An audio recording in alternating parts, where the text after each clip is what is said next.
இந்த இடத்துல இருக்கும் பொழுது நாங்கள் சரி இந்த புத்தகத்தை எழுதிய ஆண்டை நாங்கள் பற்றி பார்ப்போம்னு சொன்னால் 3 விதமான விளக்க உரைகள் நான் பார்த்த பொழுது ஒருத்தர் சொல்கிறாரு 1600 கிறிஸ்துவுக்கு முன் 1200 வரைக்கும் உள்ள ஆண்டுகளுக்குள்ளே எழுதப்பட்டுருச்சுன்னு சொல்லியிருக்காங்க. இன்னொரு விளக்க உரை பார்க்கும்போது 1050 1100 வரைக்கும் சொல்லப்பட்டிருக்குது.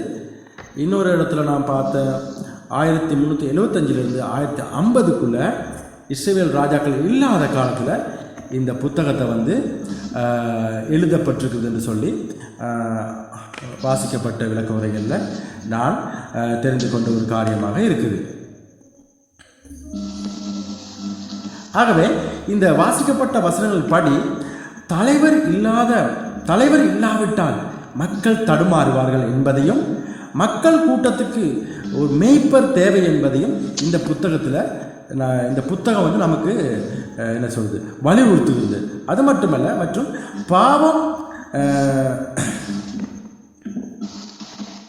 பாவம் செயலோடு கூட ஒத்து போகக்கூடாது. இன்றைக்கி நாங்கள் பார்க்குற இந்த காலகட்டத்தை பார்ப்போம்னு சொன்னால் பாவம் செய்கிறவங்களோடு கூட ரொம்ப பேர் ஒத்து போயிடுவாங்க. ஆனால் இந்த புத்தகம் என்ன சொல்லுன்னு கேட்டால் பாவம் செய்கிறவங்களோடு கூட ஒத்து போக வேண்டாம். அது மட்டும் இல்லை, அவங்களுக்கு கை கொடுக்க போகவும் வேண்டாம். மனம் திரும்பினா மட்டும் மன்னிப்பு கொடுக்கலாம், கை கொடுக்கலாம் என்பதையும் இந்த புத்தகம் சொல்லுது. இந்த காலகட்டத்தை கொஞ்சம் யோசிச்சு பாருங்கள். நல்லவங்களுக்கு இடமே இல்லை, கெட்டவங்களுக்கு வேண்டிய மட்டும் இடம் இருக்குது. அப்போ இந்த புத்தகத்தில் நான் கற்றுக்கொள்கிற காரணம் கேட்டால் பாவம் செய்கிறவரோட ஒத்து போகாதீங்க, பாவம் செய்கிற மனுஷனுடைய பேச்சுக்கு ஆமீன் போடாதீங்க என்று இந்த புத்தகம் எங்களுக்கு நியாயாதிபதி புத்தகத்தில் நாங்கள் பார்க்குற அடுத்த காரியம் நல்ல ஆவிக்குரிய தகப்பன் நமக்கு இல்லாவிட்டால் மக்கள் பலவிதமான சபைகளுக்கு போவார்கள், அவர்கள் குழப்பமடைவார்கள் என்று சொல்லி நாம் பார்க்கிறோம். அது மட்டும் இல்லை, நமக்கு நல்ல ஆவிக்குரிய ஆலோசனைகளை வழங்கக்கூடிய ஆவிக்குரிய தலைவர்கள் நமக்கு இருக்க வேண்டும் என்பதும் இந்த புத்தகம் நமக்கு இந்த புத்தகத்தினூடாக நான் கற்றுக்கொள்கிற ஒரு விடயமாக இருக்குது. நமது ஆவிக்குரிய தலைவரோடு கூட நெருங்கிய உறவை வைத்து கொள்ள வேண்டும். இன்னைக்கு நாங்கள் இந்த உலகத்தில் நாங்கள் வாழ்ந்து கொண்டிருக்கும் போது இந்த உலகத்தை பற்றி நாங்கள் பேசாமல் இருக்க முடியாது. இன்றைக்கு நமக்கு ஒரு ஆவிக்குரிய தலைவர் அவசியம். நம்முடைய கருத்துக்களை பரிமாறிக்கொண்டு நமக்கு ஆலோசனையை பெற்றுக்கொள்றதுக்கு நமக்கு நல்ல தலைவர்கள் அவசியம். தலைவர்கள் இல்லாட்டி நம்ம விழுந்து போயிடுவோம். நல்ல ஆலோசனை இல்லாட்டி நம்ம விழுந்து போயிடுவோம். நமக்கு தனியாக நடக்க முடியாது. முப்புரி நோய் சீக்கிரம் அறாது. அதனால் நாங்கள் பரிசுத்த வேதாந்தத்தை நாங்கள் எடுத்துக்கொள்ளும் போது தலைவர்கள் இருக்கிற காலத்தில் மக்கள் சரியாக வழிநடத்தப்பட்டார்கள். தலைவர்களுடைய பேச்சை கேட்காம கீழ்ப்படியாமல் போனதுல மக்கள் பாவம் செய்ய ஆரம்பித்தாங்க. இந்த நியாயாதிபதி புத்தகத்தில் இப்படிப்பட்ட காரியங்கள் 10-15 இடங்களில் இந்த காரியங்கள் காணப்படக்கூடியதாக இருக்கிறது.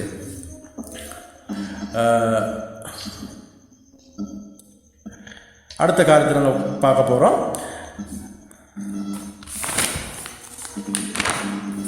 இப்போ இந்த நியாயாதிபதி புத்தகத்தை நாங்கள் எடுத்துக்கொள்ளோம்னு சொன்னால் கிட்டத்தட்ட 15 நியாயாதிபதிகள் நியாயம் விசாரிச்சிருக்கிறாங்க இந்த புத்தகத்தில். ஆனால் முழு புத்தகத்தை நான் வாசிக்கல. நான் ஏற்கனவே ஒரு பழைய பைபிள் ஒன்று வச்சுருந்தேன். அந்த பழைய பைபிளில் நான் எல்லாம் முழு புத்தகத்தை வாசிச்சிருந்தேன். பையில நான் மார்க் பண்ணியிருக்கிறேன். அப்படியே வட்டமாக போட்டு வச்சுருக்கிறேன் நியாயாதிபதி யாருன்னு சொல்லி. அப்போ அந்த வகையில் நான் அறிஞ்சு கொண்ட நியாயாதிபதிகள் 15. அதில் முதலாவது நியாயாதிபதி தான் ஒத்தானியல் என்றதான. இவர் 40 வருஷம் என்ன செய்கிறாரு, இவர் இஸ்ரவேல் தேசத்தை அங்கே நியாயம் விசாரிக்கிற ஒரு நியாயாதிபதியாக காணப்பட்டார். அப்புறம் ஏகுத் என்கிறவர் பைபிள் வசனம் இருக்குது. ஏகுத் 80 வருடங்களும், சம்கார் 20 வருடங்களும், தெபோரால் பாராக் 7 வருடங்களும், கிதியோன் 40 வருடமும், அபிமெலேக்கு 3 வருடம், தோவா என்று சொல்ல இசாக்கார் 23 வருடமும், யாவீர் என்று சொல்கிறார் 22 வருடமும், எப்தா 6 வருஷமும், இப்ஷான் 7 வருஷம், ஏலோன் 10 வருஷம், அப்தோன் 8 வருஷமும், சிம்சோன் 20 வருஷம், ஏலி என்கிறவர் 40 வருஷம், கடைசியாக சாமுவேலும் ஒரு நியாயாதிபதியாக இருந்திருக்கிறாரு. அவர் 20 வருஷமும் இந்த இஸ்ரவேல் தேசத்தை நியாயம் விசாரிச்சிருக்கிறாங்க. இந்த காலகட்டத்துக்குள்ள கிட்டத்தட்ட 450 வருஷங்களுக்குள்ளாக நாங்கள் பார்க்குறோம், இவர்கள் பாவம் செய்கிற நேரத்தில் கடவுள் என்ன செய்வான்னு கேட்டால் அந்நிய ராஜாவுடைய கையில் கொண்டு போய் பாரம் கொடுத்துருவாரு. அவங்க இனி இவங்களை அடிமைப்படுத்துவாங்க. திரும்ப வந்து இவங்க ஒரு நியாயாதிபதி எழும்புவாங்க, திரும்ப யுத்தம் செஞ்சு வெற்றி பெறுவாங்க. அப்படி அந்நிய தலைவர்களுக்கு கீழே இஸ்ரவேல் இருந்தவர்கள் பார்ப்போம்னு சொன்னால், கூசான்னு சொல்லி ஒரு ராஜா இருந்தார். ராஜான்னு சொன்னால் ஒரு தலைவர் இருந்தார். அந்த தலைவருக்கு 8 வருஷம் இந்த மக்கள் அடிமையாக இருந்திருக்கிறாங்க. எக்லோன்னு சொல்கிறவர் ஒருத்தர் இருந்திருக்காரு, அவர் 18 வருஷம் அந்த ராஜாவுக்கு இஸ்ரவேல் மக்கள் அடிமைகளாக இருந்திருக்கிறாங்க. யாமின்னு சொல்கிற அந்த தலைவருக்கு 20 வருஷமும், மீதியானுடைய கையில் 7 வருஷமும், அம்மோனியர் கையில் வந்து 18 வருஷமும், இவர்கள் கிட்டத்தட்ட 4 அல்லது 5 தலைவர்களுக்கு கீழே இந்த இஸ்ரவேல் மக்கள் இஸ்ரவேல் தேசத்துக்குள்ளேயே அவங்களுக்குள்ள அடிமையாக இருந்திருக்காங்க. அது பாவம் செஞ்சப்படுகினால். இந்த ஜனங்கள் எப்பயுமே வழங்கா காலத்தில் உள்ள ஜனங்கள் சொல்லி ஆனால் சொல்லியிருக்கிறார். அப்போ எனவே இவர்கள் இப்படிப்பட்ட காரியங்கள். அப்போ இப்படிப்பட்ட சூழ்நிலையில் வந்து ஆண்டவர் என்ன செய்யறாருன்னு கேட்டால், திரும்பவும் நீங்கள் அது வந்து நீங்கள் பார்க்கலாம், திரும்பவும் யுத்தம் செய்கிறாங்க. ஒத்தானியல் வந்து யுத்தம் செய்கிற நேரத்தில் அந்த இடத்துல வந்து ஒரு இக்கட்டான சூழ்நிலை. இஸ்ரவேல் மக்கள் வந்து அங்கே யுத்தம் செய்ய முடியாத ஒரு சூழ்நிலை. அப்போ தான் அந்த இடத்துல ஒரு போட்டி இருந்துச்சு. அப்போ தான் வந்து இவர் கேட்குறாரு, யார் காலேப் கேட்குறாரு. நீங்கள் பாருங்கள் 1ஆம் அதிகாரத்தில் 12ஆம் வசனத்தில் நீங்கள் வாசித்து பார்ப்பீங்கன்னா, அப்பொழுது காலேப் கீரியாத் செப்போரை சங்காரம் பண்ணி பிடிக்கிறவனுக்கு என் குமாரத்தியாக அச்சாலை விவாகம் பண்ணி கொடுப்பேன் என்றான்.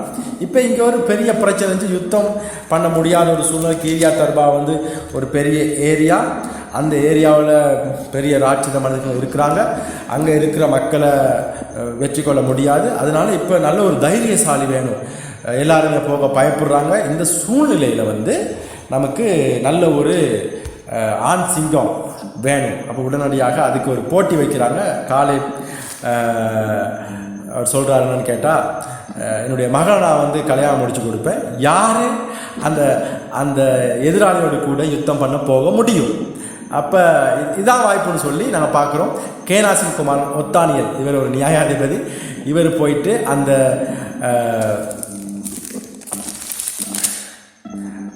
கீரியாத் செப்னு சொல்கிறதான அந்த பகுதியை பிடிச்சிடுறாரு. உடனடியாக சொல்லப்பட்டபடியே தன்னுடைய மகளை வந்து அச்சாலை வந்து ஒத்தானியலுக்கு திருமணம் முடித்து கொடுக்குறாங்க. அதுக்கு பிறகு அந்த பகுதியில் வந்து அந்த பகுதியின் யுத்தத்தில் அடித்து பிடிச்சி வெற்றி பெறுறாங்க இஸ்ரவேல் மக்கள். 18வது வசனத்துக்கு நீங்கள் வருவீங்கன்னு சொன்னால், யூதா காசாவையும் அதன் எல்லையையும், அஸ்கலோனையும் அதன் எல்லைகளையும், எக்ரோனையும் அதன் எல்லைகளையும் பிடித்தான். இன்னைக்கு நான் இதை பற்றி அதிகமாக நான் கடந்த நாட்களில் நான் பேசிக்கிற ஒரு காரியம். நீங்கள் சங்கீதம் 83ஆம் சங்கீதத்தையும் இதோட சம்மந்தப்படுத்தி பாருங்கள், நல்ல ஒரு பிரசங்கம் இருக்குது. 83ஆம் சங்கீதம் நல்ல ஒரு பிரசங்கம் இருக்குது, பாசஸ்மாக இருக்குது. இப்போ இன்னைக்கு சூழ்நிலையை நம்ம எடுத்து பார்ப்போம்னு சொன்னால், இப்போ அன்றைக்கு வந்து இஸ்ரவேலை சுற்றிலும் இஸ்ரவேலுக்குள்ளேயும் கிட்டத்தட்ட 16 அந்நிய ராஜாக்கள் இருந்தாங்க, அதை விட கூடுதலாக தான் இருந்தாங்க. இப்போ இன்றைக்கு காலகட்டத்தை பார்ப்போம்னு சொன்னால் கிட்டத்தட்ட ஒரு 10 அல்லது ஒரு 12 நாடுகள் இருக்குது. இப்போ அன்னைக்கு பாருங்க, எப்போ இது வந்து கிட்டத்தட்ட கிறிஸ்துவுக்கு முன்னுக்கு 1000 ஆண்டுகளுக்கு முன்னுக்கு 1100 1300 உள்ளுக்கு யூதா என்ன செஞ்சிட்டாரு கேனா, அஸ்கலோனை பிடிச்சிட்டாரு. சரியா, அஸ்கலோன் அது மட்டும் இல்லை, காசாவையும் பிடிச்சிட்டாரு. சரியா, இப்போ இன்னைக்கும் திரும்ப அந்த இடம் பறி போய்கிட்டு இருக்குது. ஆனால் இப்போ காசாவை அடித்து கொண்டு இருக்கிறாங்க, காசாவை அடித்து தரமட்டமாக்கியிருக்காங்க இஸ்ரவேல் மக்கள். ஆனால் நிலத்துக்கு அடியில் அந்த மக்கள் அந்த அமாசன்னு சொல்கிறதான அந்த போராளிகள் இன்னைக்கு இஸ்ரவேல் இராணுவத்தோடு போராடிக்கிட்டு இருக்கிறாங்க. சரி, அது ஒரு புறம் இருக்கட்டும். இப்போ யூதா காசாவை அன்னைக்கே பிடிச்சிட்டாரு, அதன் எல்லையும் பிடிச்சிட்டாரு, அஸ்கலோனையும் பிடிச்சிட்டாரு, எக்ரோனையும் பிடிச்சிட்டாரு, எல்லையெல்லாம் பிடிச்சாச்சு. இஸ்ரவேலை சுற்றி இருக்கிற இஸ்ரவேலையும் பிடிச்சி இஸ்ரவேலை சுற்றி இருக்கிற எல்லைகளையும் பிடிச்சாச்சு. அப்போ அது வந்து இஸ்ரவேல் மக்களுக்கு தான் சொந்தம். ஆனால் இது வந்து நல்லாவே தெரியும் யாருக்கு, இஸ்மவேல் சந்ததிக்கு, ஏசா சந்ததிக்கு, அது மட்டுமில்லை கானானியருடைய சந்ததிக்கு, எபூசியருடைய சந்ததிக்கு, பெலிஸ்தருடைய சந்ததிக்கு, அம்மோனியுடைய சந்ததிக்கு. நீங்கள் கொஞ்சம் யோசிச்சு பாருங்கள், என்ன பரம்பரையிலேருந்து அந்த மக்கள் வந்திருக்கிறாங்கன்னு பாருங்கள். மகா கெட்டவர்கள், மகா கொடூரமானவர்கள், கொலை செய்கிறதுக்கு தயங்காதவர்கள் அவர்கள். அதனால தான் ஆண்டவருக்கு அவங்களை பிடிக்காது. அப்போ நாங்கள் பார்க்குறோம், அவங்க பிறந்ததுலேருந்தே தப்பான வழியில் போய்கிட்டு இருக்கிறாங்க, துன்மார்க்கமான வழியில் போய்கிட்டு இருக்கிறாங்க. அதனால் துன்மார்க்கனுக்கு சடுதியாய் மரணம் வரும். ரைட், அதில் எந்தவித சந்தேகம் இல்லை. ஆண்டவர் வாய்ப்பு கொடுத்துருக்கிறார். அதுதான் வாய்ப்பு. இயேசு என்றவர் வாய்ப்பு கொடுத்தார். இயேசு இஸ்ரவேலுக்கு தான் வந்தார், ஏன்னா அந்த மக்களை ரட்சிக்கிறதுக்காக. ஆனால் அங்கே இருக்கிறவர்கள் அவரை ஏற்றுக்கொள்ளவில்லை. அதனால தான் இஸ்ரவேலுக்கும் அடி விழுகுது. அப்பப்போ அடிப்பார் ஆண்டவர். பாருங்கள், அவருடைய கிருபையால் பாதுகாக்கிற விஷயம் வேற. ஆனால் அப்பா அடி விழுகும். எங்கேயாவது ஒரு மூலையில் அடி வாங்கிக்கிட்டே தான் இருப்பாங்க இஸ்ரவேல் மக்கள். ஏதோ ஆணுடைய வாக்கு தத்துவத்தினால கொஞ்சம் பொழைச்சி போயிருக்கிறாங்க. ஆனால் இஸ்ரவேலுக்கு எதிராக வர்றவங்களுக்கு நல்லாவே விழுகுது. யார் வந்தாலும் அடி தான். அது ஆண்டுடைய வாக்கு தத்துவம். அப்போ ஆகவே இந்த துன்மார்க்கமாக கிரிய செய்கிற மக்களுக்காக, பாவிகளுக்காக ஆண்டவர் இயேசு கிறிஸ்து வந்தார். அந்த இயேசு கிறிஸ்துவை என்னைக்கு இந்த இஸ்ரவேலுக்கு வெளியே இருக்கிற மக்கள் ஏற்றுக்கொள்கிறாங்களோ அன்னைக்கு தான் அவங்களுக்கு சமாதானமும் சந்தோஷமும் ஆசீர்வாதமும் கிடைக்கும். அது வரைக்கும் அவங்க போராடிக்கிட்டே தான் இருப்பாங்க. அவங்களுக்கு நிம்மதியே இருக்காது. அடி பொல்லு கொடுத்து அடி வாங்குறாங்க. உங்களுக்கு அது நல்லா தெரியும். அன்னைக்கு இந்த 18வது வசனத்தின் பாட்டி பிடிச்சிட்டாங்க. காசாவை, அஸ்கலோனை பிடிச்சிட்டாங்க, எக்ரோனை பிடிச்சிட்டாங்க, சுற்றி இருக்க எல்லையெல்லாம் பிடிச்சிட்டாங்க. ஆனால் நம்ம ஆக்கள்கிட்ட ஒரு புத்தி இருக்குது. என்னான்னு கேட்டேன், இஸ்ரவேல் மக்கள்கிட்ட என்னான்னு கேட்டால், எங்கேயாவது ஒரு ஏரியாவை அடித்தா சம்பூர்ணமாக சுத்தம் பண்ண மாட்டாங்க. கொஞ்சம் பேரை வச்சுருவாங்க பாவம் அப்படின்னு சொல்லி. ஆனால் அவனே வளர்ந்து முளைச்சி பெரியாளை வந்து திரும்ப நாகப்பாம்பு மாதிரி கொத்திக்கிட்டு இருப்பான் கருவம் வச்சு. இந்த நியாயாதிபதி புத்தகத்தில் இதுதான் நடக்குது. இது இருந்தால் தான் யுத்தம். போகிற இடத்த சுத்தம் பண்ணுறது இல்லை, கிளியர் பண்ணுறது இல்லை. அடிச்சுட்டு கொஞ்சம் பேர்த்த வச்சிருது. கொஞ்சம் பேர் அவனுக்கு ஆயுதம் இல்லை, பலம் இல்லை, சரி இருந்துட்டு போகட்டும்னு சொல்லி, சிறுபான்மை தான் சொல்லி. ஆனால் அவனே பெரியாளாக எழும்பி இந்த இஸ்ரவேல் மக்களுக்கு பிரச்சனை பண்ணதை பார்த்துருக்கோம். சில நேரத்தில் வந்து இஸ்ரவேல் மக்கள் தோற்று போனதை நாங்கள் பார்த்துருக்குறோம். அது மட்டும் இல்லை, இஸ்ரவேல் மக்கள் அவங்க அந்த அந்நிய மக்களுடைய அந்த விக்கிரகங்களை பின்பற்றி போய் சோரம் போனதெல்லாம் நாங்கள் பார்த்துருக்கோம் நியாயாதிபதி புத்தகத்தில். அப்போ ஆகவே தான் தேவன் என்ன செய்யறாருக்கிற, துன்மார்க்கனுக்கு சமாதானம் இல்லை, மனம் திரும்பினா மன்னிப்பு கொடுக்குறாண்டவராக தான் இருக்கிறாரு. இந்த இடத்த பிடிச்சாச்சு. இப்போ 19ஆம் வசனத்துக்கு நாங்கள் வரும்பொழுது நாங்கள் பார்க்குறோம், அங்கே ஏனாக்கின் புத்திரர் இருந்தாங்க. ஏனாக்கின் குமாரன் ராட்சத மனிதர்கள் இருந்தாங்க. சரியா, நீங்கள் நல்லா பாருங்கள். இந்த காசாவில் இருக்கிற மக்கள், அங்கே இருக்க ஆண்களை பாருங்கள், சரியான பலசாலிகள். அவங்களோட உடம்பை பாருங்கள், நல்லா நாங்களும் தான் மாற்றிச்சு சாப்பிட்றோம், அவங்களும் எங்களோட உடம்பை பாருங்கள், அவங்களோட உடம்பை பாருங்கள். அவங்க நல்ல கட்ஸான உடம்பு. அவங்களோட இன்றைக்கி இருக்கிற மக்களை கூட பாருங்கள். அப்போ அந்த காலத்தில் ராட்சத மனிதர்கள் இருந்தாங்க. இதில் 3 பேர் இருந்திருக்கிறாங்க. ஏனாக்கின் 3 குமாரர் அவர்களுக்கு அடி செம்மாடி துரத்தி விட்டாச்சு. சரி, அப்புறம் வந்து நாங்கள் பார்க்குறோம், திரும்ப இந்த யுத்தம் வந்து ஒத்தானியலுக்கு பிறகு நாங்கள் பார்க்குறோம், முழு தேசத்துக்குள்ளேயும் ஃபுல்லாகவே சுத்திகரிக்கணும். எங்கெங்கே கொஞ்சம் பேர் இருக்கிறாங்களோ எல்லாம் ஃபுல்லாகவே சுத்திகரிக்கணும்னு சொல்லி ஆண்டவர் நீங்கள் 21ஆம் வசனத்தில் இருந்து 35ஆம் வசனம் வரைக்கும் நீங்கள் வாசிக்கணும். அந்த 1வது அதிகாரத்தில் நியாயாதிபதி புத்தகத்தில் பெண்யன்மீன் புத்திரரை வந்து ஆண்டவர் அனுப்புகிறாரு எருசலேமில் கூடியிருக்கிற எபூசியரை துரத்தி விட. சரியா, அப்புறம் நாங்கள் பார்க்குறோம், யோசேப்பின் குடும்பத்தார் பெத்தேலுக்கு விரோதமாக யுத்தம் பண்ணுறதுக்கு புறப்படுறாங்க. அப்புறம் யோசேப்பின் புத்திரர் பெத்தேலுக்கு விரோதமாய் வேவு பார்க்கறதுக்கு ஆக்கள் அனுப்புகிறாங்க. மனாசே கோத்திர 27ஆம் வசனத்தை பாருங்கள், பெச்சையான பட்டணங்களுக்கு அதுக்குள்ளே இருக்க ஊர்களுக்கு யுத்தம் பண்ணுறதுக்கு போகிறாங்க. எப்ராஹிம் கோத்திரத்தார் கேசேரில் 29ஆம் வசனத்தை நீங்கள் பார்த்தீங்கன்னா கேசேரில் குடியிருக்கிற அங்கேயும் கொஞ்சம் காணானே இருக்கிறாங்க, முழுவதும் துரத்தி விடல, அங்கேயும் போயிட்டு யுத்தம் பண்ணுறாங்க. இப்படி செபுலோன், ஆசேர், நப்தலி சொல்லி தான் இந்த கோத்திரம் எல்லாம் அந்தந்த 12 இஸ்ரவேல் தேச படத்தில் நீங்கள் பாருங்கள். அந்த படத்தில் இருக்கதான அந்த 12 எல்லைகளுக்குள்ளேயும் இருக்கிற 12 கோத்திர பிதாக்களுடைய அந்த தலைவர்களை ஏற்படுத்தி, மூப்பர்களை ஏற்படுத்தி அவங்க என்ன செய்கிறாங்க, யுத்தங்களை செஞ்சு அந்தந்த ஏரியாவை சம்பூர்ணமாக சுத்திகரிக்க பார்க்குறாங்க. ஆனால் அவங்களால சுத்திகரிக்க முடியலை.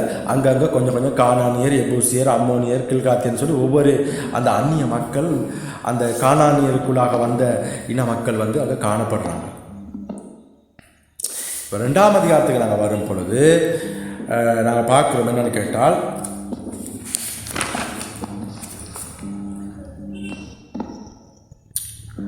ஆமே, நன்றி ஆண்டவரே, துதிக்கிறோம், ஸ்தோத்தரிக்கிறோம்.